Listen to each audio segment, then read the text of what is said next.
What is up, guys? Today we're going to be looking at the best role combinations to play in dynamic queue or duo queue, I guess, while that's still around. We're going to be looking at some 2-role combinations and also for 3 roles, and if you're going to be looking to climb in dynamic queue this season, then these are the ones that will make you climb the quickest. I'll stick timestamps down in the description for all of them. Remember to thumbs up and like this video if you enjoy it, but let's jump into the first combo. Mid and jungle is probably the most known already, so let's get that out of the way first. These are the 2 highest map impact roles in the game. They can roam around the entire map quite quickly, and they have good damage to help get kills once they get there. A mid laner or a jungler roaming bot lane is a good way to get ahead anyway, but if you put those together and turn it into a 4-man gank, and suddenly you have so much more of a chance to come out with kills and an advantage. The more obvious use actually is just the synergy you have, or at least communication, when the jungler ganks mid lane. Mid is one of the easier lanes to gank. It's quite central to the map, so you can come from either side. It's a shorter lane, but it also tends to be quite aggressive. If you think about it, mid laners are often slapping each other about, like giving each other little love taps, and it's not too hard to just appear mid fight and turn it around together. Next one, jungle and support. You're probably not expecting this one, but you'd be surprised at how effective it can be. The jungle and support players tend to be the playmakers for the team, and synergy between engage is amazing, especially for ganking the bot lane. Most of you will probably have expected me to say AD carry and jungle, right? Because then the jungler ganks and they get the AD carry fed by etc etc, but actually the AD only does damage. There's no real benefit communicating with the jungler. Objective control and warding kind of goes through the roof when you play these 2 together. You'll end up just like littering the entire map with wards, and you'll have such good objective control which can win a game anyway. You also have these other things where like you can roam together as well, so you could like both roam to mid lane and gank together. You also have more safety when you're invading because your support can react. The whole idea of this is you get ahead early by ganking bot really, then you push that lead by engaging mid game and getting picks. Right, AD carry and support. Now this one you are expecting, and communication is really important in bot lane. Duo bot lanes get a ton of stick for feeding, honestly, and I guess it's kind of justified, but a good bot lane is crazy strong.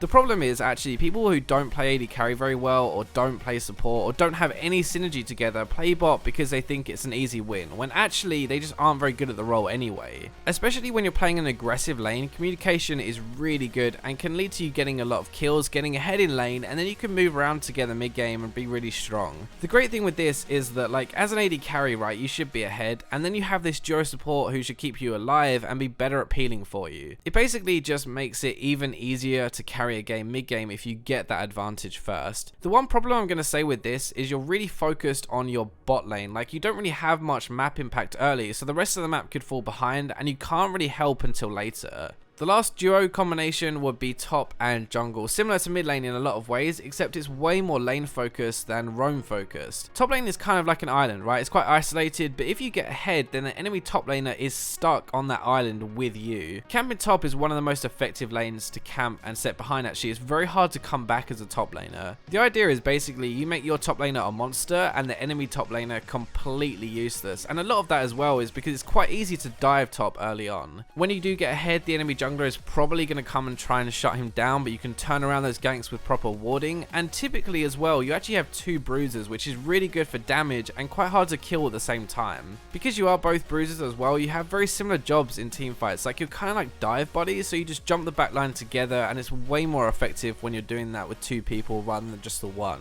So for 3 roles, this is obviously new this season, so it's going to take a little bit of getting used to, but there are 2 that really stand out as very effective. First one, mid, jungle, and top.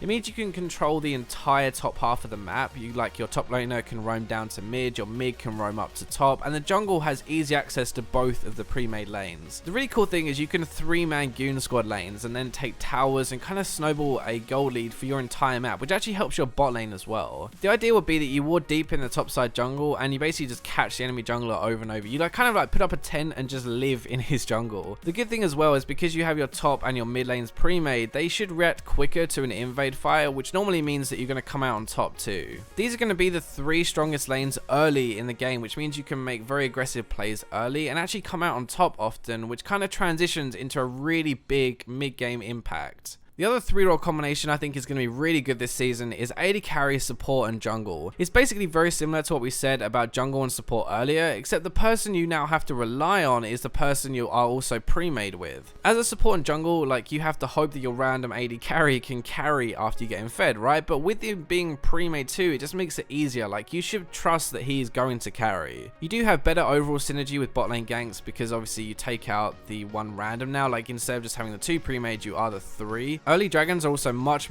easier. Like, bot lane can just set it up for you. They can push the lane and kind of keep the enemy bot lane under their tower. This is kind of a bit biased because I'm an AD carry main, obviously, but mid game you now have 2 people who are keeping you alive. Like, that is the dream, right? You have a jungler and a support who are going to be peeling for you and letting you kill people. Ideally, it's the dream combination in my opinion. Like, this is probably the best combination for dynamic Q in a 3-man pre-made right now. You get bot lane ahead, you take objectives, you roam to other lanes, and you push. Like, AD carries are great at taking towers and great mid game when they get ahead. Anyway, I hope you guys enjoyed this video. Remember to like, subscribe, comment, share, and I'll catch you in my next video.